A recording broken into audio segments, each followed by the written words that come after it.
अल्लाहु अकबर अल्लाहु अकबर अल्लाह। जो तकवाते नहीं होंगे, वल्लदीन हुम ला यस्तरकून, जो झाड़ फूंक भी करने वाले नहीं होंगे। झाड़ फूंक, एक बात याद रखना, किताब और सुन्नत से कुरान की आयतें वगैरह पढ़कर दम करना जायज़ है। मौलाना साहब बेटा हमारा बीमार है, लाओ सूरह फातिहा पढ़ना, मुअव्वज़तैन पढ़ना, कुल औज़ु बिरब्बिल फलक, कुल औज़ु बिरब्बिन नास, आयतुल कुर्सी पढ़ना, सूरह बकरा का पहला और आखिरी रुकू पढ़ के दम कर देना जायज़ है, हम कर सकते हैं। लेकिन अगर कोई शख्स बीमार हो जाए और वो झाड़ फूंक भी ना कराए और ये कहे कि अल्लाह ने बीमार किया, अल्लाह ही में शिफा देगा, और अल्लाह के भरोसे उसको छोड़ दे, ना झाड़ फूंक कराए, तो ये अफजल है। तो जन्नत में जाने वालों में से जो 70,000 लोग होंगे उनमें वो लोग भी शामिल है, वल्लदीना हुम ला यस्तरकून, जो झाड़ फूंक नहीं कराते होंगे।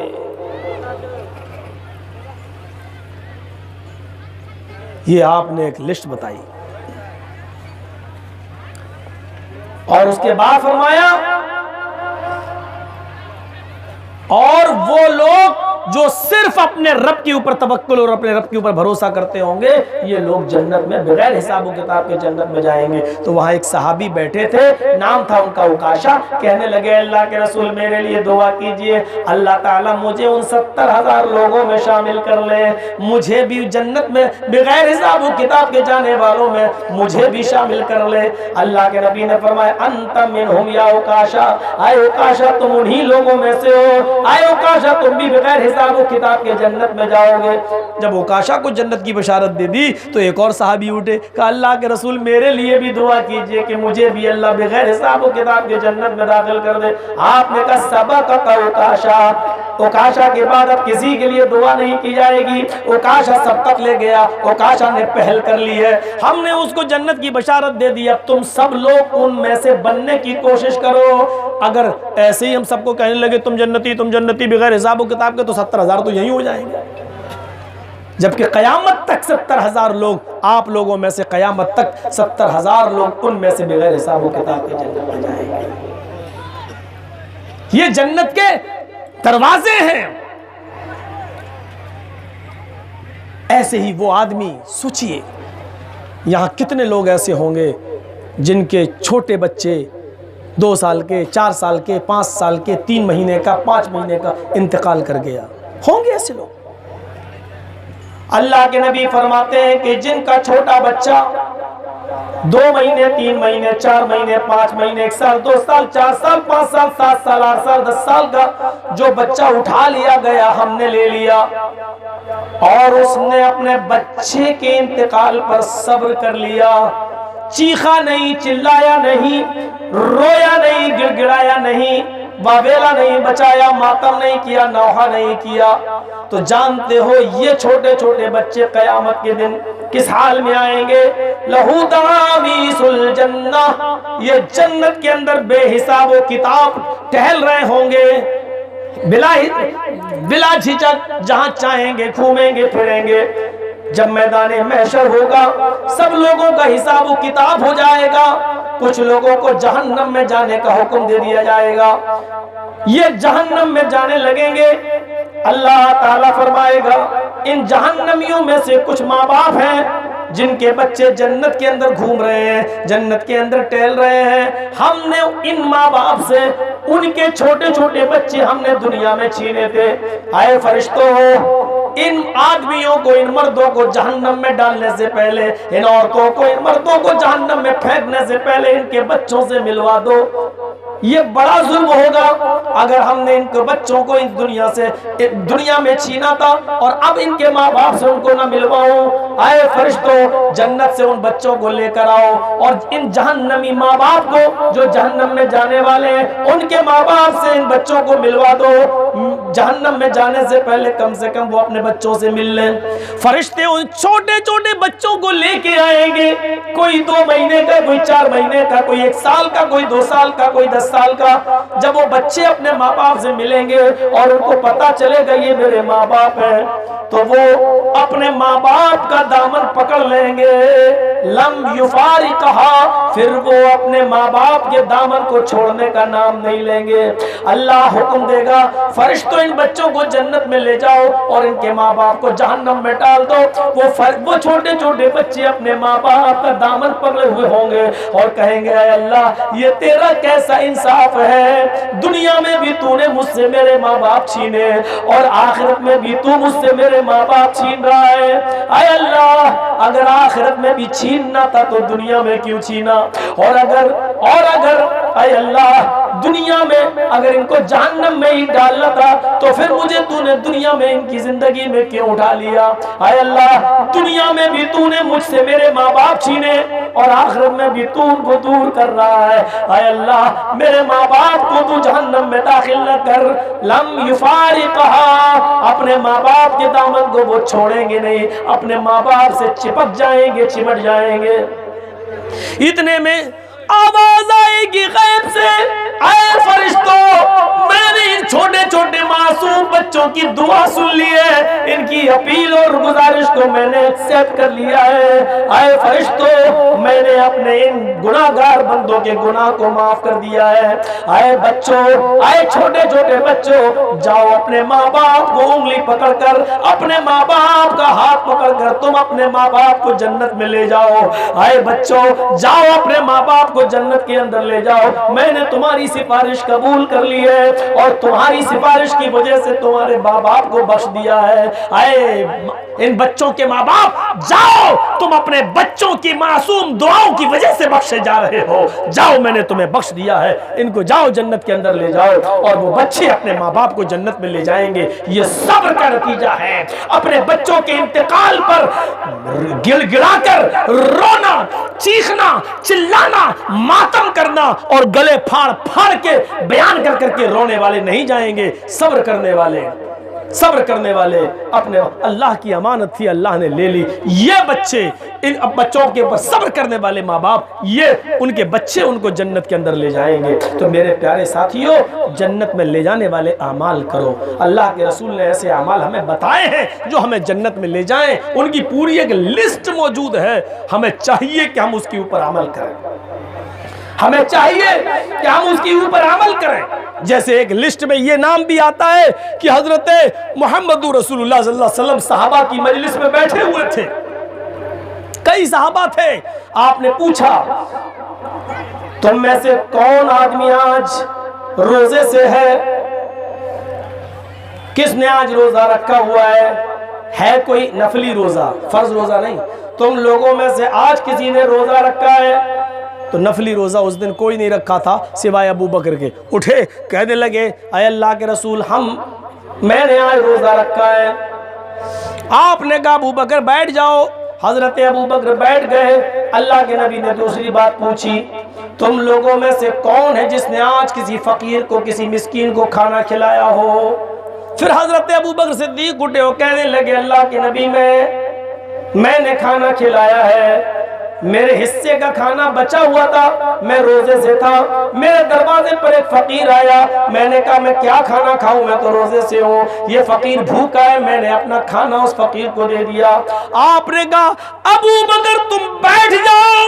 हजरत अबू बकर सिद्दीक बैठ जाते हैं। अल्लाह के नबी सल्लल्लाहु अलैहि वसल्लम ने फिर पूछा, तुम में से कौन शख्स है जो आज किसी मरीज की इयादत करने के लिए गया? जिसके घर में, जिसके मोहल्ले में कोई बीमार है, वो उसकी इयादत करने के लिए गया। हजरत अबू बकर सिद्दीक उठे और कहने लगे, हाय अल्लाह के नबी, मेरे गांव में, मेरे कबीले में एक शख्स बीमार था, मैं उसकी इयादत करने गया था। अल्लाह के नबी ने कहा, तुमने आज उसकी इयादत की है, उसकी देख रेख करने के लिए गए थे? हाँ, मैं गया था। अल्लाह के नबी ने कहा, आए अबू बकर तुम बैठ जाओ। अबू बकर खड़े हो गए। आपने कहा, मैं अब आखिरी बात पूछने जा रहा हूँ, तुम लोगों में से कोई और हो तो बताए। तुम लोगों में से कोई ऐसा है जिसने आज किसी जनाजे के साथ चलकर जनाजे का लेकर कब्रिस्तान तक उसका साथ दिया हो, आज किसी मय्यत की नमाज जनाजा भी पढ़ी हो और कब्रिस्तान पहुंचकर उसको मिट्टी भी दी हो, कोई नहीं उठा सिवाय अबू बकर के। हजरत अबू बकर उठे और कहने लगे अल्लाह के रसूल, आज मेरे खानदान मेरे कबीले में एक का इंतकाल हो गया, मैं उसके साथ भी गया, मैंने नमाज जनाजा भी पढ़ाई और मैं कब्र में उतर कर मैंने उसको लिटाया भी, मिट्टी भी दी। अल्लाह के रसूल मैं कब्रिस्तान तक उसके साथ गया।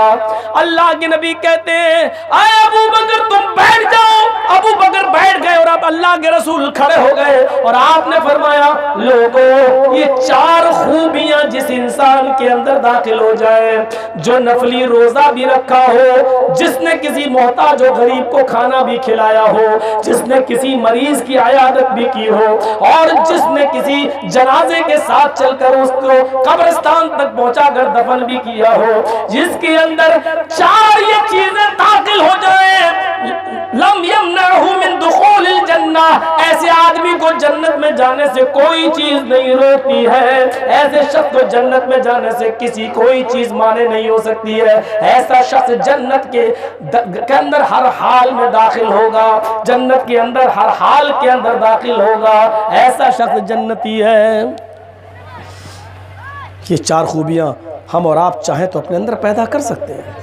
नफली रोज़ा कौन कहता है कि आप रोज़ रखिए, महीने में 3 रोज़े रख सकते हैं, कोई बड़ी बात नहीं है। अरबी महीने की 13, 14, 15 तारीख को आप रोज़ा रख लीजिए। आप या 13, 14, 15 को नहीं रख सकते तो आप एक उसूल बना लीजिए कि हम महीने में 3 रोज़े रखेंगे, 10 दिन में एक। आप 3 रोज़े रखिए, एक रोज़े का सवाब अल्लाह के यहाँ 10 रोज़े के बराबर है। जिसने महीने में 3 रोज़े रखे उसको 30 रोज़े नहीं पूरे महीने के रोज़ों का सवाब मिल रहा है। मेरे भाइयों, फकीर और मोहताज को खाना खिलाना ये कौन नहीं कर सकता है। थोड़ा सा शोरबा आप बढ़ा दीजिए, आप जितना बनाते हो घर में उतना ही बनाइए, थोड़ा सा पानी डालकर शोरबा बढ़ा दीजिए, बरकत तो पैदा अल्लाह की तरफ से अल्लाह करेगा। और फिर आप मामूल बना लीजिए कि हम हफ्ते में 1 दिन 2 दिन किसी फकीर को खाना खिलाएंगे। मेरे भाइयों, कोई बड़ी चीज नहीं है। जरा तसव्वुर करो, हजरत आयशा फरमाती हैं कि मेरे दरवाजे पर एक फकीर, एक साइल आया, मांगने वाली आई, जाअतनी साइला। हजरत आयशा बयान करती है, एक मांगने वाली मेरे घर आई, मेरे दरवाजे पे आई, माहा सबियान, उसके साथ छोटे छोटे 2 बच्चे थे।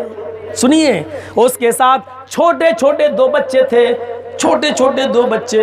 वो आई और दरवाजा खटखटाई, मैंने दरवाजा खोल दिया, मैंने कहा बोलो। उसने कहा मेरे बच्चे भूखे हैं, मैं भी भूखी हूँ, तुम्हारे पास खाने को कुछ हो तो दे दो। हजरत आयशा कहती है मेरे पास एक खजूर थी, एक, ओनली 1 पीस। ये बुखारी के अल्फाज हैं और मुस्लिम शरीफ की हदीस में ये आया कि मेरे पास 3 खजूरें थी। अब दोनों सुनिए, दोनों, बुखारी भी सही मुस्लिम भी सही। अब सुनिए, जिसमें एक खजूर का जिक्र है उसके लफ्ज को सुनिए। मेरे पास एक खजूर थी, मैं उस खजूर को लेने चली गई, ये नहीं देखा कि एक खजूर में इसका पेट कैसे भरेगा और इसके दोनों बच्चों का पेट। एक खजूर थी, मैंने उसको रख दिया था, अल्लाह के रसूल आएंगे तो मैं उनको दे दूंगी। पता नहीं कितने भूखे, ओफो, शौहर के लिए खजूर, एक खजूर है उसको भी रख ले। नहीं, अल्लाह के नबी आएंगे, एक खजूर खा के कम से कम पानी पी लेंगे। मैंने उसको अपने शौहर के लिए, रसूलुल्लाह के लिए उठाकर रख दिया था। मांगने वाली आई, मैं खजूर उठा लाई, मैंने उस खजूर को उस मांगने वाली को दे दिया। हजरत आयशा कहती हैं उस औरत ने, उस साइला ने, उस फकीर औरत ने उस खजूर के 2 टुकड़े कर दिए। होता है, खजूर की गुठली बीच से निकाली, फेंक दी और खजूर के 2 भाग कर दिए, 2 टुकड़े। आधा आधा हो गया, आधा एक बच्चे को दे दिया और आधी खजूर दूसरे बच्चे को दे दी। इसके बाद सुनिए मुस्लिम शरीफ की हदीस क्या कहती है। मेरे पास 3 खजूरें थी, मैं घर के अंदर गई और मैं तीनों खजूरों को उठा लाई। मैंने वो तीनों खजूरें उस मांगने वाली को दे दी। लो, उस मांगने वाली ने क्या किया, मुस्लिम की हदीस के अल्फाज सुनो। एक खजूर उसने अपने एक बच्चे को दे दी, दूसरी खजूर उसने दूसरे बच्चे को दे दी। अब कितनी बची? एक। उस एक खजूर को उसने अपने लिए बाकी रखा। बच्चों ने जल्दी से अपनी अपनी खजूरें खा ली। वो दोनों छोटे बच्चे थे, उन्होंने जल्दी से गुडली फेंकी, अपने अपने खजूर खा ली। दोनों बच्चों ने जब अपनी अपनी खजूर खा ली, माँ के हाथ में जो खजूर थी, माँ जैसी उस खजूर को खाने के लिए चली, वो दोनों बच्चे अपनी माँ की उस खजूर के ऊपर झपट पड़े। माँ हमें, दूसरा कहता माँ हमें। आयशा सिद्दीक़ा कहती हैं कि मैं अपनी आंखों से ये मंजर देख रही थी। मैंने देखा उस औरत ने वो खजूर खुद नहीं खाया, जल्दी से उसने उस खजूर की गुठली निकाली और फेंक दी, और उस खजूर के 2 टुकड़े करके आधा इस बच्चे को दे दिया और आधा इस बच्चे को।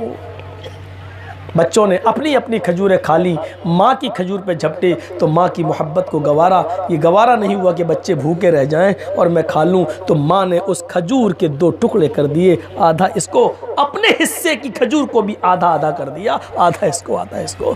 दोनों ने खाया, पानी पिया, माँ अपने बच्चों को लेके चली गई। अब सुनो जो सुनाना चाहता हूँ मैं तुम्हें। कुछ देर के बाद जब अल्लाह के रसूल आए, मेरी माँ बहनों सुनो, तुम्हारे मतलब का है वाकया।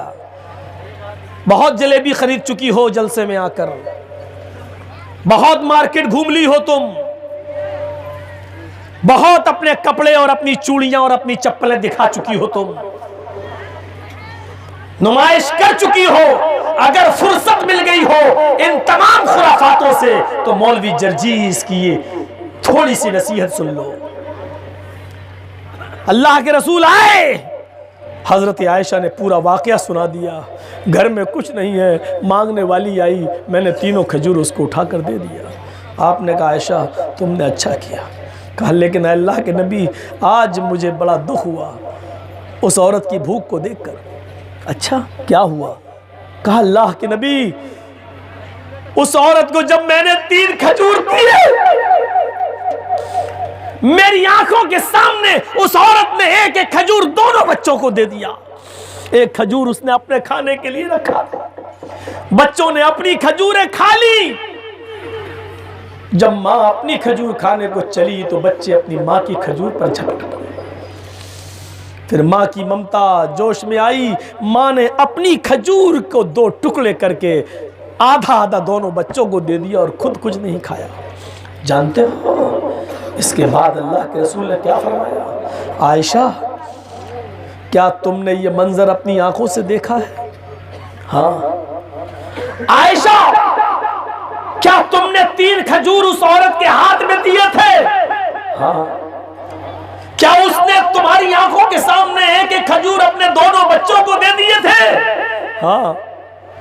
आयशा क्या उस माँ के हाथ में जो खजूर थी उसने खुद ना खाया और उसके भी 2 टुकड़े करके आधा आधा अपने दोनों बच्चों को दे दिया था? हाँ। आयशा ये सब तुमने अपनी आंखों से देखा है? हाँ। आयशा तुम्हें कयामत के दिन गवाही देना पड़ेगी। किस बात की? कि मैंने देखा है। कहा अल्लाह के रसूल मैंने देखा है, मैं आपसे झूठ बोलूंगी? आयशा अगर तुम सच कह रही हो तो सुन लो, उस औरत ने अपने पेट को भूखा रखकर अपने बच्चों को पाला है। आधा आधा खजूर दोनों बच्चों को देकर इतनी बड़ी नेकी का काम किया है कि वजबत अलैहिल जन्ना, वजबत अलैहिल जन्ना, वजबत अलैहिल जन्ना। अल्लाह ने उस औरत पर जन्नत वाजिब कर दी, अल्लाह ने उस औरत पर जन्नत वाजिब कर दी, अल्लाह ने उस औरत को जन्नत में दाखिल कर दिया। अपने बच्चों के लिए जो आजमाइश में मुब्तला किए जाते हैं माँ बाप, वो जन्नती होते हैं, जन्नती। तुम क्या परवरिश करोगे? हमने क्या तरबियत दी है अपने बच्चों को? अभी हमारी 15 साल की लड़की मोबाइल चला रही है, व्हाट्सएप चला रही है, फेसबुक चला रही है, हम चलवा रहे हैं। आपको नहीं मालूम, लेकिन आपकी बीवी को मालूम है कि आपकी बच्ची मोबाइल चलाती है। मुझे ईमानदारी के साथ बताओ, आपकी बेटी के हाथ में मोबाइल क्यों है? उसको किस बात की जरूरत है? ऐसा कौन सा काम है जो बगैर मोबाइल के पूरा नहीं हो सकता है? मुझे थोड़ा सा बताओ। मस्जिद के मेहराब में हजरत मरियम की किफालत कर रहे हैं हजरत जकरिया, और हजरत मरियम मस्जिद के मेहराब में मौजूद हैं। एक दिन जकरिया अलैहिस्सलाम जब मस्जिद में दाखिल होते हैं तो मरियम के पास ऐसे फल देखते हैं जिन फलों का मौसम नहीं है। सेब देख रहे हैं, सेब का मौसम नहीं है। ऐसे फल मरियम के पास मौजूद हैं जिनका मौसम नहीं है। गौर करो कौन है? हजरत मरियम, जिन्होंने बगैर शौहर के ईसा को पैदा किया है। ये वो मरियम है जिनकी पाक दामनी का ऐलान अल्लाह ताला ने किया है।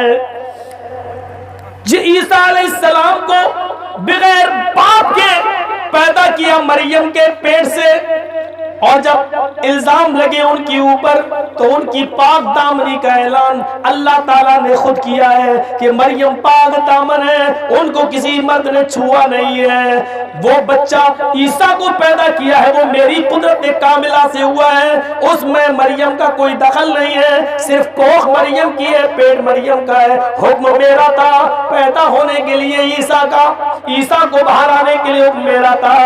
सुनो, जिस मरियम को अल्लाह ने पाक दामन कहा, जब उनके कफील सरपरस्त ने उनके पास बेमौसम फल देके तो पूछा, आए मरियम अन्ना लकी हाजा, ये तेरे पास बेमौसम फल कैसे आ गए हैं? ये सेब का मौसम नहीं, सेब कैसे? तरबूज का मौसम नहीं, तेरे पास तरबूज कहां से आया? हजरत मरियम की क्लास ली जा रही है, उनसे पूछा जा रहा है, मस्जिद के अंदर होने के बावजूद, पाक दामन होने के बावजूद, नेक होने के बावजूद, शरीफ होने के बावजूद, बाहया होने के बावजूद, बापर्दा होने के बावजूद पूछा जा रहा है, बताओ ये बेमौसम फल कहां से आए? और हजरत मरियम जवाब देती है, मेरी ऊपर शक के घोड़े मत दौड़ाओ, मुझे अपनी खोपड़ी में शक की नजरों से मत देखो, मुझे अपने जहन में पाक साफ रखो। आए जकरिया, आए मेरे सरपरस्त, आए मेरे कबीर, क़ालत हिया मिन इंदिल्लाह, ये मुझे किसी बॉयफ्रेंड ने नहीं दिए, कोई लड़का लेकर नहीं आया, मुझे गलत न समझो, ये सारी नेमतें मुझे अल्लाह की तरफ से मिली है। बेमौसम फल ये जन्नत से आए हैं, मेरा इसमें कोई दखल नहीं है, इसे कोई फरिश्ता लाया है या रख गया है, मेरे ऊपर शक के घोड़े मत दौड़ाओ। हजरत मरियम से पूछा जा सकता है ये फल कहां से आए, तुम अपनी बेटियों से नहीं पूछ सकते हो ये कपड़ा कहां से आया, ये कॉपी कहां से आई, ये रुमाल तेरे पास कहां से आया, ये मोबाइल तेरे पास कहां से आया, तेरे मोबाइल में 10 रुपए का बैलेंस था 200 रुपए, ये कहां से आया, ये 1.5 GB तुझे नेट जो मिल रहा है रोजाना ये कहां से मिल रहा है, इतने रुपए महंगा वाला पैक तेरे मोबाइल में किसने डलवाया? तुम बाप होकर अपनी बेटी से की क्लास नहीं ले सकते हो, पूछ नहीं सकते हो। हजरत जकरिया ने तो हजरत मरियम की भी क्लास ले ली और पूछा ये फल कहां से आए। एक बाप की जिम्मेदारी बनती है कि वो अपनी औलाद से ये सारी की सारी बातें पूछे, ये सारी की सारी चीजें पूछे। लड़कियां इन तमाम चीजों में पूरी उतरे तो उन पर एतमाद करो, नहीं उतरे तो घर के दरवाजे के बाहर ना निकलने दो। मेरे भाइयों, जल्दी से उनका रिश्ता देखकर उनका निकाह करा दो, शादियां करा दो, ताकि माँ बाप का नाम खराब न हो। और समाज सोसाइटी के अंदर, वो भी आज लव जिहाद जैसे दौर के अंदर, जहां RSS और विश्व हिंदू परिषद ये प्लानिंग कर चुका है कि हमें मुसलमानों की लड़कियों को अपने घर की बहू बनाकर उनसे हिंदू बच्चे पैदा करना है। मोदी है तो सब कुछ संभव है, ये सारे काम हो गए और इस पर हुकूमत और मोदी इस पर मदद करेगा। मेरे प्यारे साथियों, इस माहौल में भी हम अपनी लड़कियों को बचा कर नहीं रख पा रहे हैं। हम जान रहे हैं कि हालात कहां जा रहे हैं, हमें मालूम है समाज कहां जा रहा है, हमें मालूम है कि हमारा देश किस सिमत जा रहा है। मेरे प्यारे साथियों, हमने कल परसों से बहुत कुछ हासिल किया है, इन तमाम चीजों को देख लीजिए, लेकिन बेशर्मी की हद होती है, पूरी दुनिया थूक रही है, लेकिन हमें कोई फर्क नहीं पड़ता है, हम तो बेशरम हैं। 370 कश्मीर से हटाया, पूरी दुनिया ने थूका, लेकिन हमारे ऊपर कोई फर्क नहीं पड़ता क्योंकि हम तो बेशरम हैं। मेरे भाइयों, जब शर्म और हया का लिबादा किसी ने उतार दिया हो तो आप कुछ भी कहते रहिए, उसके ऊपर फर्क पड़ने वाला नहीं है। इस जमाने में हमें खुद अपने आप को बचाना है। हम शर्म और हया वाले, हम उस नबी के उम्मती हैं जो कुंवारी लड़की से ज्यादा शर्मीला था, जो कुंवारी लड़की से ज्यादा शर्म और हया करने वाला था। हम उस नबी के उम्मती हैं, हमें उस नबी की सुन्नत को जिंदा करना है, हमें अपनी लड़कियों की हिफाजत करना है, उनके हाथ में मोबाइल देने से हमें उनको बचाना है। गलत इस्तेमाल आज हो रहा है, हम जानते हैं तकरीर जलसों के अंदर भी क्या क्या हालात हो रहे हैं। अभी उस दिन मेरी तकरीर थी, परसों, ये 7 तारीख को, परसों नहीं 7 तारीख को मेरी तकरीर थी। मेरे भाइयों, जलसे के अंदर रंगे हाथ लोग पकड़े गए, गलत काम करते हुए पकड़े गए। हालांकि उनको पकड़ के बांधा गया, रोका गया, उसके बाद उस समाज ने, सोसाइटी ने क्या किया हमें नहीं मालूम, हम तो आगे चले गए। लेकिन जब जलसों के अंदर भी लड़कियां इस इरादे से आए और मोबाइल पर गुफ्तगू करके आए कि हम जलसे के बहाने आएंगे और हम फला खेत में मिलेंगे, मेरे भाइयों, फिर हम अंदाजा लगाएं कि हमारा समाज किस तरफ जा रहा है, हमारे जलसे किस तरफ जा रहे हैं, हमारा दीन किस तरफ जा रहा है, हम कहां, कौन सी सोसाइटी में हम जन्म ले रहे हैं और हम क्या करना चाहते हैं। हम जरा इस तरफ भी गौर करें। ये तमाम खुराफातों की जड़ है जलसों के अंदर ही चाय की दुकानें लगना, चूड़ियों की दुकानें लगना, जलेबियों की दुकानें लगना, गुब्बारों की दुकानें लगना। जब तक इन चीजों पर कंट्रोल नहीं होगा और ये तमाम दुकानें बंद नहीं करवाई जाएंगी, तब तक ये खुराफातें होती रहेंगी। आप साफ कहिए, जिन लड़कों को जलसा सुनने आना है वो जलसे गांव में बैठे, जिन लड़कियों को, औरतों को आना, वो औरतों के पिंडाल में बैठे। बाहर कोई भी चीज न जलेबी खरीदेगा, न सामान खरीदा जाएगा, न गुब्बारे खरीदे जाएंगे, न चूड़ियां खरीदी जाएंगी। इन तमाम चीजों से माहौल खराब हो रहा है। हमें जरा गौर करना चाहिए, हमें सोचना चाहिए कि इस्लाम के अंदर पर्दा कितना है। एक औरत अल्लाह के नबी के पास आती है और कहती है, अल्लाह के नबी, मैं मस्जिद में नमाज पढ़ने के लिए जाती हूँ। आपने कहा अच्छा है। उसने कहा अल्लाह के रसूल, मैं बहुत लंबी चादर पहनकर जाती हूँ जो जमीन से घिसटती हुई जाती है। आपने कहा मोहतरमा, चादर लंबी ही होनी चाहिए, पैर के टखने तक ढके हो और जमीन को छूती हुई जानी चाहिए। उस औरत ने कहा, अल्लाह की रसूल, जब मैं मस्जिद में उस चादर को पहनकर जाती हूँ तो रास्ते में कभी कभी गंदगी पड़ी होती है, पेशाब और पायखाना पड़ा होता है। अल्लाह के नबी, मैं उस पेशाब और पायखाने को अगर अपनी आंख से देख लूं तो मैं क्या करूं? ये चादर अपनी थोड़ी सी उठा लूं, थोड़ी सी ऊपर करके और पेशाब और पायखाने को क्रॉस करके आगे बढ़ जाऊं, फिर चादर नीची कर दूं, तो क्या ये मेरे लिए जायज है? अल्लाह के नबी फरमाते नहीं, पेशाब और पायखाना पड़ा है तो तू दाएं से निकल जा, थोड़ा बाएं हो जा, पूरी सड़क पर तो पेशाब और पायखाना नहीं होगा। कहने लगी, अल्लाह के नबी, दाएं से निकलूं तो यहाँ पर भी गैर मर्द बैठे हुए हैं, बाएं से निकलूं तो वहां पर भी मर्द बैठे हुए हैं, मैं दाएं से कैसे निकल सकती हूँ और बाएं से कैसे जा सकती हूँ? यहाँ दोनों साइड में मर्द बैठे हुए हैं, अजनबी है। अल्लाह के नबी सल्लल्लाहु अलैहि वसल्लम ने फरमाया, तो तू उसी लेटरीन से, उसी पेशाब और पायखाने के ऊपर से निकल जा। कहा अल्लाह के नबी, क्या मैं चादर को थोड़ा सा उठा लूं? कहा नहीं, चादर को जमीन पर लटका रहने दे, जरा भी उठाने की जरूरत नहीं है, चादर को जमीन पर लटके रहने के बावजूद निकल जा। कहने लगी, अल्लाह के नबी, उसमें पेशाब लग जाएगा, उसमें पायखाना लग जाएगा, उसमें गलाजत और नापाकी लग जाएगी। अल्लाह के नबी फरमाते, लग जाने दे। कहने लगी, अल्लाह के रसूल, मैं मस्जिद में जब जाती हूँ तो चादर उतार कर नहीं रखती हूँ, उसी चादर को ओढ़कर नमाज पढ़ती हूँ। जब पेशाब और पायखाना उसमें लग जाएगा तो मैं नमाज कैसे पढ़ूंगी उस चादर को ओढ़कर?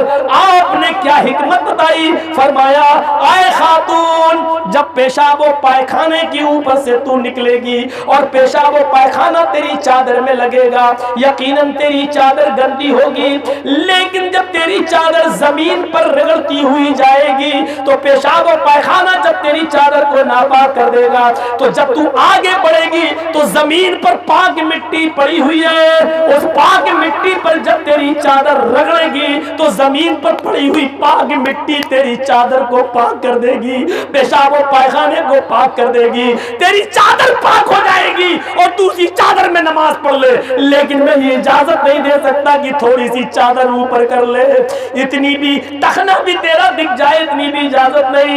ये इस्लाम का पर्दा है, इतनी भी इजाजत नहीं दी। आज हम कैसे बर्दाश्त कर लेते हैं कि जलसों के अंदर हमारी 14-14, 15-15 साल की लड़कियां जलेबी खरीदे, कैसे हम गवारा कर लेते हैं कि ये सौदे खरीदे और चाय की दुकानों पे जाए और वहां गैर महरम लड़के उनका ताक़ुब करे, पीछा करे। अल्लाह की कसम एक सख्त जुमला बोलता हूं, ऐसा लगता है जैसे कुतिया के पीछे 10-10 कुत्ते लगे हुए हैं। ये महसूस होता है जहां लड़कियां जा रही वहीं लड़के। ये तो आप बैठ गए हो मौलाना जर्जीस, आगे चलो सुन ले, चलो सुन ले। इससे पहले हमारा यही हाल होता है, जिस जगह लड़कियां वहीं लड़के पीछा कर रहे हैं, और लड़कियां आना छोड़ दें तो लड़कों का अपने आप बंद हो जाए। ये मार्केट, ये बाजार इसीलिए चल रहे हैं मेरे भाइयों। जलसों के अंदर रौनक लड़कियों की वजह से, लड़कियां जहां जा रही वहीं लड़के जा रहे हैं। हम जान रहे हैं, समझ रहे हैं, जलसे भी हमारे महफूज नहीं है, हमारे महफूज नहीं है। ये समाज को सोचना पड़ेगा, सोसाइटी को सोचना पड़ेगा, जिम्मेदारों को सोचना पड़ेगा कि दीन का मतलब, जलसों का मतलब इस्लाह होता है, लेकिन जिस जलसों से इस्लाह नहीं बिगाड़ पैदा हो तो फिर बेहतर है कि हम जलसे ना करें या ना कराएं। मेरे भाइयों, हमें कुछ तो सोचना होगा, कुछ तो गौर करना होगा। शरीयत इतनी भी इजाजत नहीं दे रही है। मैंने किसी जलसे में कहा था ना, ये तो आज आजादी के नारे लगाए जा रहे हैं, औरतों की आजादी, औरतों की आजादी, मर्द के बराबर औरत, बराबर आजादी।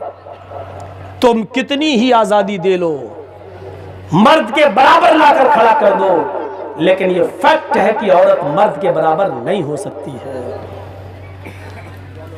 आज तक खुद तुमने औरतों को बराबरी देने के नाम पर बहुत काम किए, लेकिन आज तक मैंने ये नहीं देखा कि किसी भी ट्रेन की ड्राइवर औरत हो। टीटी बनी है, टिकट चेक करने वाली बनी है लेडीज, लेकिन ड्राइवर नहीं बनी है। बसों, सरकारी बसों की ड्राइवर आज तक हमने किसी औरत को नहीं देखा। कंडक्टर बनी है, बंबई में लड़कियां कंडक्टर बनी हुई हैं, बस में सवारियों का टिकट काट रही हैं, लेकिन ड्राइवर हमने नहीं बनते हुए देखा। हम जानते हैं औरतों को बराबरी का दर्जा देने के बावजूद तुम नहीं दे पाओगे। हवाई जहाज के सफर हमने बहुत किए, ये तो नहीं कह सकता हूं कि हमसे ज्यादा किसने किए,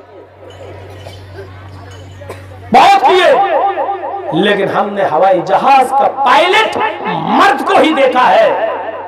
खिदमत करने के लिए लड़कियां एयर होस्टेस तो बनी है, लेकिन पायलट नहीं। पायलट की सलाहकार तो बनी है, लेकिन पायलट नहीं, क्योंकि जहाज उड़ाना, ट्रेन चलाना, बस चलाना, इन तमाम चीजों का ताल्लुक बहादुरी और हिम्मत से है। और ये आप भी जानते हो कि बहादुरी और हिम्मत औरत के अंदर नहीं होती है। और एक वजह यह भी है कि बस का ड्राइवर बना देंगे अगर औरत को, तो सामने से कोई हटेगा, दूसरे को दिखाएगा अपने, ए देख देख देख वो चला रही लड़की, लड़की चला रही, अब वो उड़ा देगी, हो गया एक्सीडेंट। औरत बराबर बराबर बराबर बराबरी का दर्जा होना चाहिए। तुम लोग औरत को इधर कर दिया, उधर कर दिया, एक मर्द 4 औरतें रख सकता है, एक औरत 4 मर्द क्यों नहीं रख सकती है? आप बहुत बराबर होना चाहिए, बराबर होना चाहिए। कान मेरे पक गए, कोई जवाब हमें सुनाई नहीं दे रहा था कि इसको क्या दूं। ये तो बड़बड़ बड़बड़ बड़बड़ करता चला जा रहा था। बहुत देर के बाद जब मुझे गुस्से में, जब मैं लाल हो गया, तो मैंने कहा, सुनो हजरत, बैठो इधर, क्या चाहते हो तुम? मर्द और औरत दोनों बराबर होना चाहिए, आपके मजहब में बराबरी नहीं है। मैंने कहा, आपके कितने बच्चे हैं? कहता 4। मैंने कहा, बराबर बराबर पैदा किए होंगे, 2 आपने, 2 आपकी बीवी ने। क्या बात कर रहे हो? हमने कहा बराबरी बराबरी चिल्ला रहे हो तो कायदे से तो 2 बच्चे आप पैदा करो, 2 बच्चे आपकी बीवी पैदा करे, तभी तो हुई बराबरी है। दिमाग खराब हो गया इसका। बच्चा क्या मर्द पैदा करता है? औरत ही तो पैदा करती है। तो हमने कहा तकलीफ उठाने में भी तो बराबर होना चाहिए। बच्चा पैदा करने की तकलीफ सिर्फ औरत उठाए, तुम नहीं उठाओगे? है तुम जैसे लोग मुल्ला मौलवी कभी बराबर होने ही नहीं देंगे औरत को। हमने कहा हो ही नहीं सकते, होने क्या देंगे, हो ही नहीं सकते। एक बात बताइए, आप बैंक में नौकरी कर रहे हैं, आपकी बीवी भी नौकरी कर रही है, ठीक है, सही है। ये बताइए कि आपकी बीवी कभी प्रेग्नेंट होगी?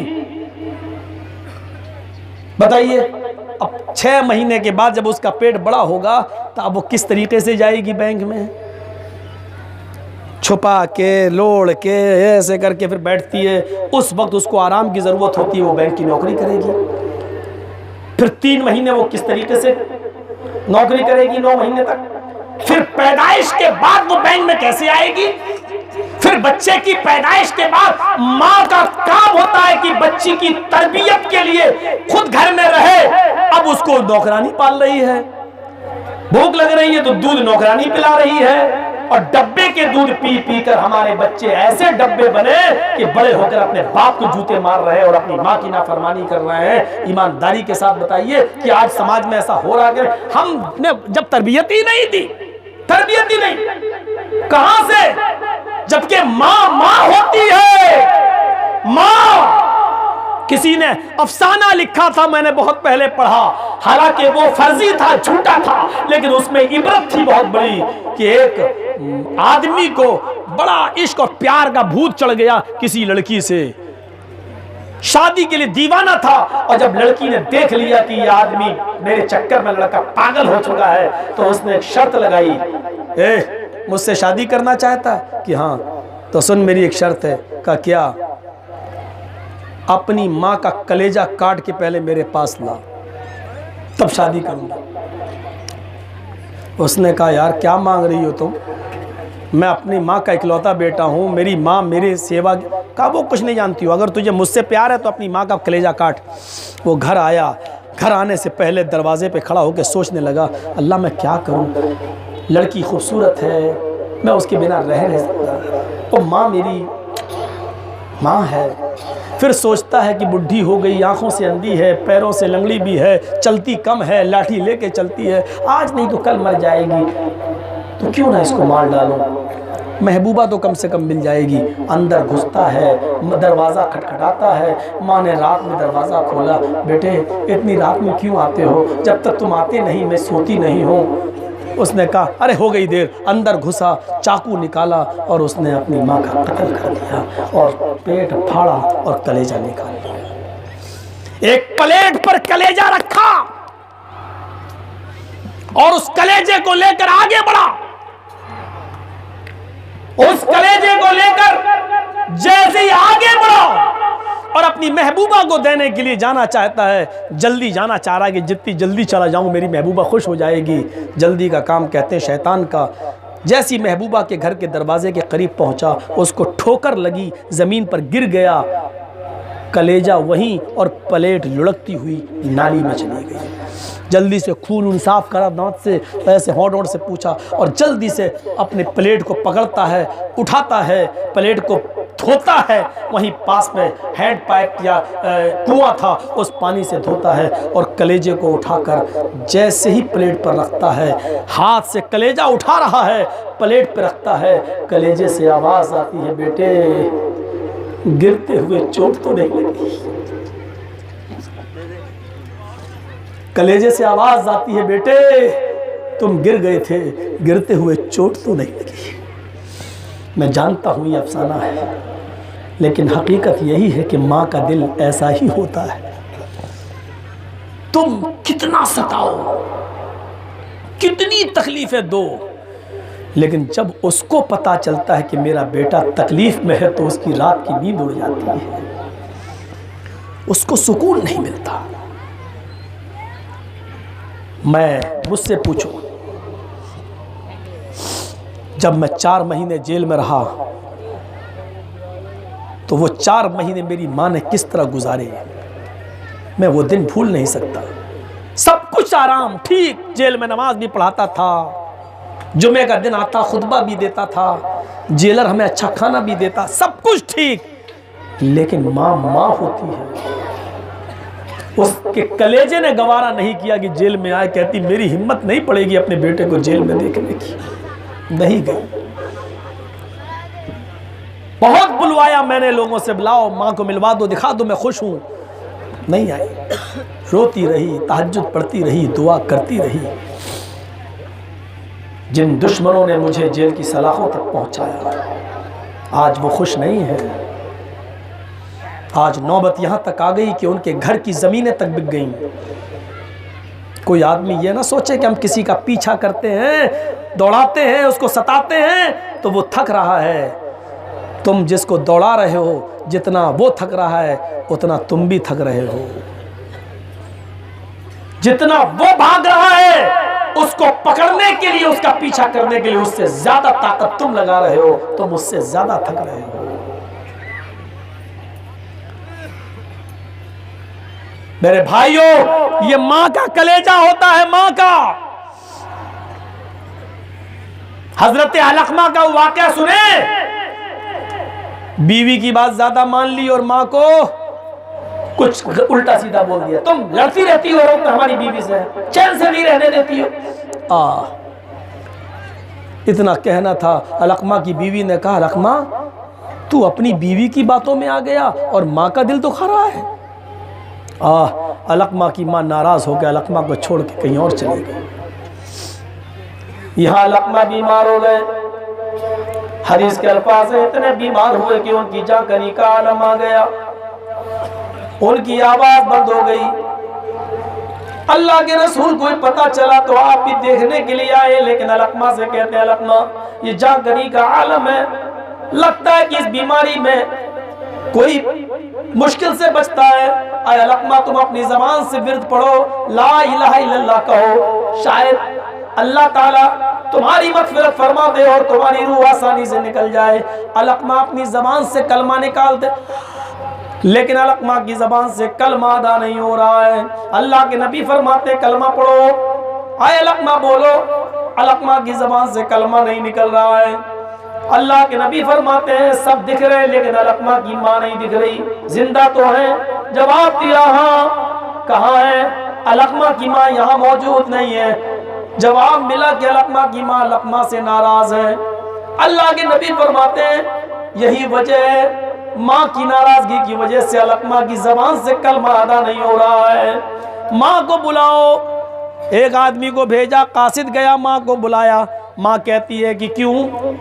कहा मैं नहीं आऊंगी। क्यों नहीं आऊंगी? कहा उस घर में नहीं जाऊंगी जिस घर में अलकमा है।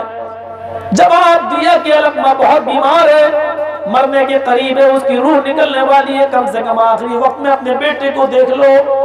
खबर आती है मैं नहीं जाऊंगी, अलकमा मरता है तो मर जाए, लेकिन मुझे अलकमा की शक्ल नहीं देखनी है। वो अपनी बीवी का गुलाम है, अपनी बीवी को तरजीह देता है। अल्लाह के नबी सल्लल्लाहु अलैहि वसल्लम खुद अलकमा की माँ के पास जाते हैं और कहते हैं हाय अलकमा की माँ, इस वक्त अलकमा को तुम्हारी जरूरत है, तुम अगर माफ नहीं करोगी तो अलकमा की जबान से कलमा अदा नहीं होगा। कहा अल्लाह के रसूल मेरा कलेजा दुखा है, मेरा दिल दुखा है, मैं अलकमा को माफ करने के लिए तैयार नहीं हूँ, ऐसे ही मरता तो मर जाने दो।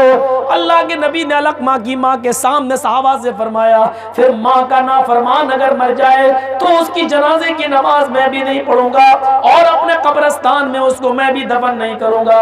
ऐसा करो तुम जंगलों में जाओ और लकड़ियां इकट्ठी करके लाओ, लकड़ियां इकट्ठी करके लाओ और अलकमा के मरने का इंतजार करो। जब अलकमा मर जाए तो उसको मुसलमानों के कब्रिस्तान में दफन नहीं करना, लकड़ियों में आग लगाना और अलकमा को उसी आग में डाल देना।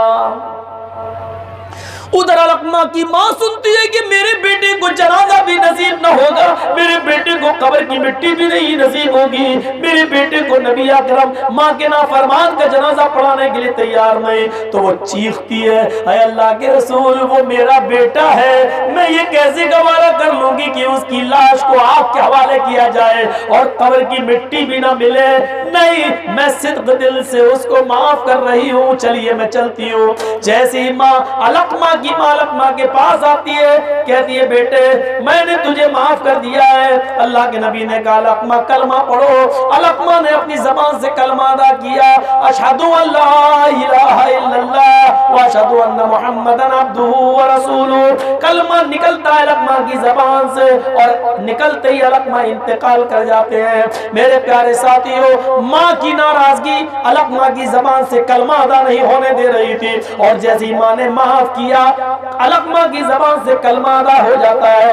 अब आप अंदाजा लगा सकते हैं कि माँ की नाराजगी कितनी बुरी चीज है। आए अपनी बीवियों को खुश करने के लिए माँ बाप की नाराजगी लेने वालों, अपने माँ बाप को दुख देने वालों, अल्लाह की कसम तुम्हारी नमाज तुम्हारा रोजा कबूल नहीं होगा, अल्लाह भी तुम्हें माफ नहीं करेगा। अपनी बीवी के चक्कर में तुम अपनी माँ को नाराज कर देते हो, अपने बाप को नाराज कर देते हो। अपनी बीवी को भी देखो, लेकिन बीवी ये कहे कि अपने माँ बाप से अलग हो जाओ तो बिल्कुल मत होना। अगर बीवी ये कहे कि सारी कमाई मेरे हाथ में दो, अपने अम्मा अब्बा को ना दो, तो बिल्कुल मत सुनना।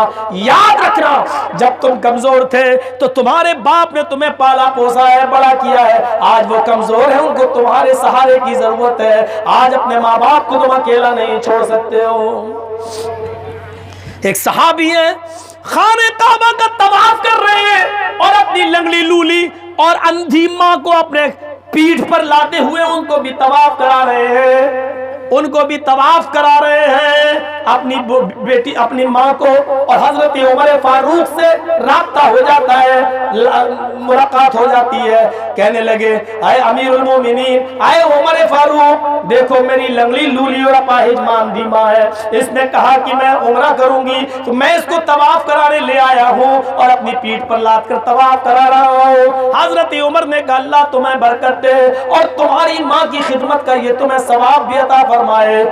कहा अमीरुल मोमिनीन, मैंने अपनी माँ के साथ इतना किया कि अपनी पीठ पर लादा, लंगड़ी लूली और अपाहिज माँ ये खाना खाती है तो मैं खिलाता हूँ, ये लंगड़ी है, ये इसको चलती नहीं है, ये पेशाब और पायखाना जा करती है, मैं उसके कपड़े धोता हूँ और उसका पेशाब और पायखाना मैं साफ करता हूँ। आया अमीरुल मोमिनीन, इसने कहा कि मैं तवाफ करूंगी, मैं अपनी पीठ पर लाद कर इसको तवाफ करा रहा हूँ, क्या अभी भी मैंने अपनी माँ का हक अदा नहीं किया? क्या अभी भी माँ का हक अदा नहीं हुआ?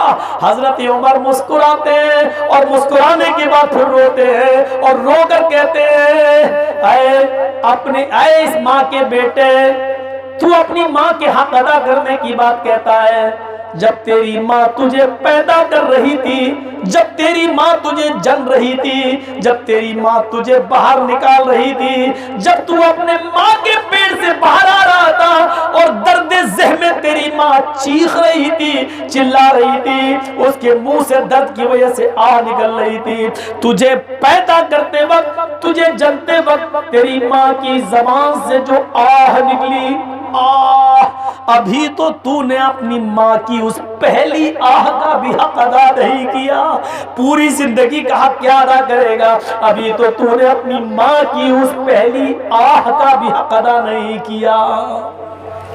यहां से आप अंदाजा लगाओ कि माँ बाप का मकाम क्या है। अगर आप लोगों में से कोई अपनी माँ से नाराज है तो फजर की नमाज का इंतजार न करे, अभी जाकर अपनी रूठी हुई माँ को मनाए, गले लगा ले। इस उम्र में उसको तुम्हारी जरूरत है, तुम्हें नहीं है, उसको तुम्हारी जरूरत है, बनाओ उसको, कुछ भी सही। उम्र का तकाजा सोचकर माफ कर दो, हटा दो, लेकिन उसको लगाओ अपने गले से। ये फूल है दो गुलाब के, मुरझाने मत बोले। नहीं जानते हो मां, अल्लाह के रसूल की खिदमत में एक सहाबी आए, मैं जिहाद में जाना चाहता हूं, आप सहाबा के नाम लिख रहे हैं, मैं भी जाना चाहता हूं। आपने कहा तुम्हारी मां जिंदा है? हाँ है। तुम्हारा कोई और भाई है? क्या नहीं है? फिर तुम्हें हम जिहाद में नहीं ले जा सकते, जा तू अपनी मां की खिदमत कर, तेरे लिए ये जिहाद से बढ़कर होगा। मां मौजूद है तो जिहाद मुलतवी हो जाता है।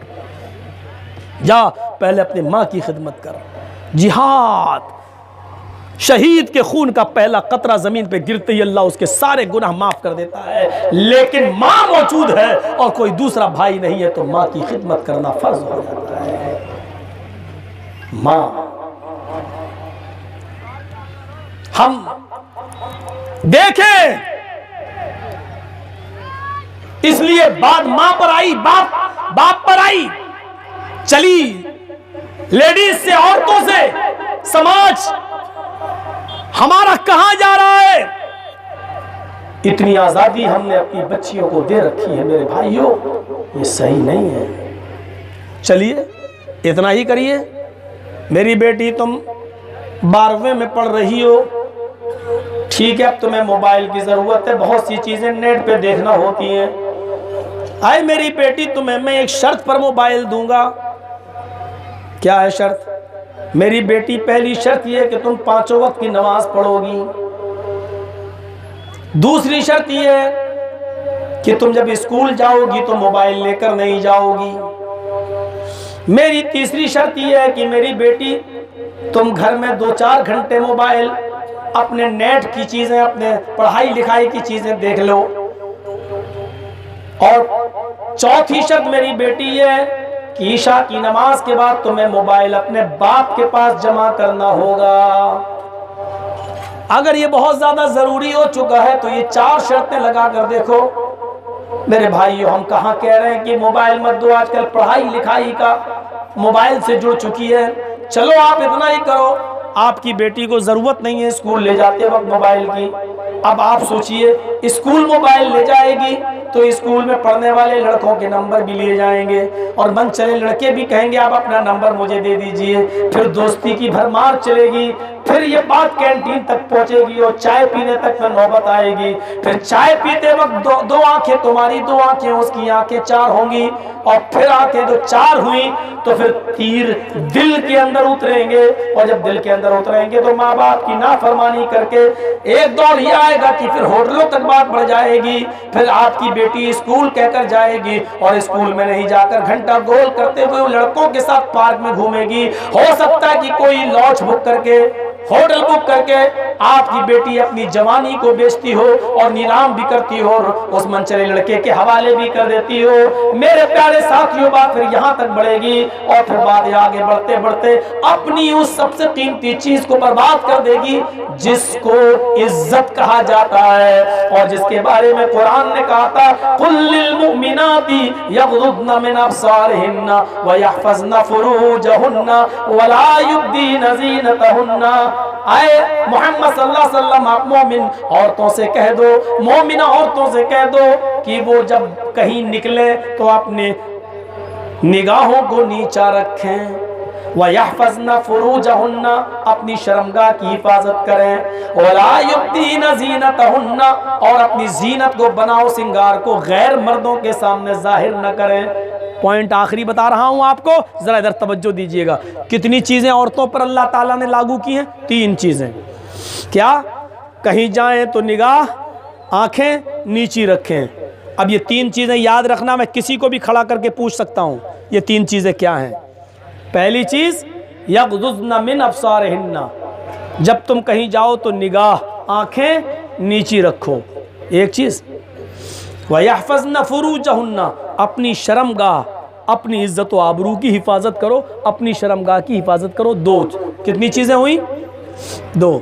तीसरी चीज, वला युब्दीन ज़ीनतहुन, बनाओ सिंगार, लिपस्टिक, क्रीम, पाउडर, सुर्खी, मेकअप, जेवर, सोने चांदी के जेवर, आभूषण, इन जेबो जीनत को गैर मर्दों के सामने, गैर महरिम के सामने, गैर मर्दों के सामने जाहिर ना करो। आप एक चीज पर गौर कीजिए, ये 3 चीजें बताई औरतों के लिए, इसमें बीच में क्या पेश किया? अपनी शर्मगाह की हिफाजत करो। पहले क्या है? निगाह नीची रखो, आंखें, और आखिर में क्या है? ज़ेबो ज़ीनत को गैर मर्दों के सामने जाहिर न करो, और बीच में क्या है? शर्मगाह की हिफाजत। जबकि शर्मगाह का पहला नाम आना चाहिए, क्योंकि यही असल चीज़ है। अपनी शर्मगाह की हिफाजत करो, निगाहें नीची रखो, बनाओ सिंगार को गैर मर्दों के सामने जाहिर न करो। लेकिन अल्लाह ने ऐसा नहीं कहा। अल्लाह ने कैसे कहा? निगाहें नीची रखो, 1, शर्मगाह की हिफाजत करो, 2, बनाओ सिंगार को गैर मर्दों के सामने जाहिर न करो। ये 3 चीजें आपको एक नई चीज मालूम होगी। शर्मगाह की हिफाजत यही दोनों चीजें कर रही है। ये बॉडीगार्ड हैं। जर्जी साहब जब पाकिस्तान गए तकरीर करने, वहाँ मुझे बॉडीगार्ड मिले। हमने कहा यार ये क्या हो रहा है? तो वहाँ की हुकूमत ने कहा अरे तुम्हें इंडिया दोबारा वापस जाना है कि नहीं जाना है? हमने कहा हाँ जाना है। क्यों? कहा तो फिर बॉडीगार्ड लिए रहो। यहाँ पता नहीं है, मस्जिदों में भी उड़ा दिया जाता है। हम तो चौंक गए। अब मेरे दाएं भी बॉडीगार्ड और बाएं भी बॉडीगार्ड, तो ये दोनों मेरी हिफाजत कर रहे थे। तो अहम चीज़ कौन है? जर्जीस। दाएं बाएं कौन है? बॉडीगार्ड। अगर ये बॉडीगार्ड हट गए तो जर्जीस की जान खतरे में। अपनी जान बचाना है तो बॉडीगार्ड की ज़रूरत। ये दोनों बॉडीगार्ड। और जब मैं तकरीर करता था वहाँ पाकिस्तान में, और जो जोश आता था, अल्लाह ऐसे जो करता था, तो दाएं देखा बंदूक लिए खड़ा है, तो सारा गुस्सा, सारा जोश ठंडा हो जाता। अरे बाप रे। और फिर जोश आया, बाएं देखा तो ये खड़ा हुआ ऐसे, जोश ठंडा हो जाता था। बॉडीगार्ड से हिफाजत होती है। जर्जी साहब महफूज हैं कब तक? जब तक दाएं और बाएं बॉडीगार्ड हैं। जैसे ये दोनों बॉडीगार्ड हटे, बीच वाला आदमी कब मर जाए पता नहीं। ये दोनों चीजें मेरी बहनों, मेरी बेटियों सुनो,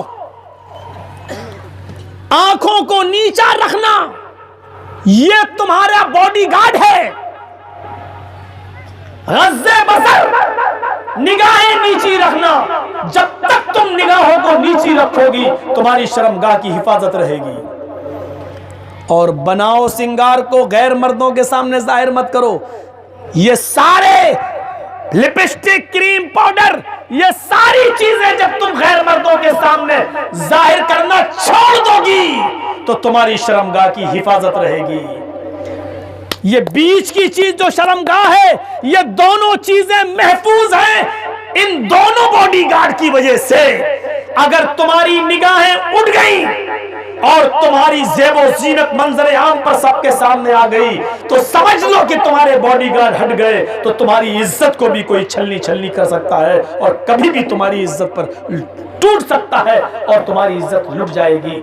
अगर तुम्हें अपनी इज्जत बचाना है तो अपने बॉडीगार्ड को अपने साथ लेकर चलो। और आपके बॉडीगार्ड क्या हैं? जब चलो तो निगाहें नीची रखो और खुशबू, ज़ेबो ज़ीनत, मेकअप, लिपस्टिक, पाउडर, क्रीम, ये सारी चीजों को हटाकर घर से रखकर तब तुम चलो, क्योंकि ये सारी चीजें एक शादीशुदा औरत के लिए है और वो औरत सिर्फ अपने शौहर के लिए इस्तेमाल कर सकती है, कहीं और नहीं। लिपस्टिक, क्रीम, पाउडर लगाओ, मना नहीं कर रहा हूं। 5 ग्राम लगाती हो, 5 नहीं 250 ग्राम लगाओ, मना नहीं कर रहा हूं। लेकिन ये हथियार अपने शौहर पर चलाओ, किसी और पर नहीं। हर आदमी पर इस्तेमाल मत करो वरना तुम मर जाओगी। ये 2 चीज़ें तुम्हारी बॉडीगार्ड है। निगाहें नीचे रखो। अच्छा, अकल से फैसला करो। ये आज अंजना ओम कशिया पर जब चिल्लाती रहती हैं, ये सब तो अब इनके लिए क्या बोलूं, आजकल जो बोल रहा वो अंदर घुस रहा है। ऐसे लाल फाटक खोल दिए, बोलने से पहले सोच लो, वरना ये इनमें से एक भी ऐसा नहीं है जो मौलवी जर्जीस को डिबेट के लिए बुला ले। जी न्यूज़, फलाए भी, सबको मैं बोल चुका हूं। मैं आ रहा हूं तलाक पर, पर्दे पर, जिस पर भी तुम्हें बहस करना हो, जिससे भी हमें भी बुलाओ। हम तो कुरान हदीस लेके ही नहीं चलेंगे ना वहां, हम तो हिंदू धर्म, ईसाई धर्म सब लेके चलेंगे। तुम कहोगे इस्लाम ने औरत पर इतना जुल्म क्यों किया, हम तो वहाँ ये कहेंगे कि ये बताओ कि रामचंद्र जी के छोटे भाई लक्ष्मण ने सीता का चेहरा क्यों नहीं देखा था। हम तो वहाँ उल्टे चलेंगे ना। नाक की नथुनी जब लक्ष्मण को मिली तो हनुमान ने पूछा ये लक्ष्मण ये किसकी है? कहा ये नहीं पहचान पाया किसकी है। कहा अच्छा, चप्पल पहचान गए, मेरी भाभी सीता की है। कंगना पहचान गए मेरी भाभी सीता का है, दुपट्टा पहचान गए मेरी भाभी सीता का, ये नथुनी जो नाक की मिली है ये क्यों नहीं पहचान पाए? कहा कि ये नथुनी मेरी भाभी सीता अपनी नाक में पहनती होंगी और आज तक मैंने अपने भाभी का चेहरा नहीं देखा। लक्ष्मण ने, हनुमान ने पूछा तुमने भाभी का चेहरा क्यों नहीं देखा? तो लक्ष्मण ने जो जवाब दिया वो वाल्मीकि रामायण में लिखा हुआ है, अरे वो मेरे भाई की पत्नी है, मैं कौन होता हूं अपने भाई की पत्नी पर आंख डालने वाला, उसको देखने वाला, उसके चेहरे पर नजर डालने वाला। मेरे लिए सही नहीं है कि मैं अपने भाई की पत्नी पर नजर डालूं, मेरे लिए शुद्ध नहीं है, मेरे लिए हलाल नहीं है। मेरे भाइयों, ये हिंदू धर्म के अंदर आओ हमसे बहस करो, हम तुम्हें बताएं कि पर्दा जो इस्लाम में है वो तुम्हारे यहां पर भी है। तो हमसे बहस करोगे इस्लाम में एक औरत को 4 मर्द की इजाजत क्यों दी गई है, एक मर्द को 4 औरत की इजाजत क्यों दी गई है, एक औरत को 4 मर्द की इजाजत क्यों नहीं दी गई? मैं आपसे पूछूंगा कि राजा दशरथ की 3 पत्नियां क्यों थीं?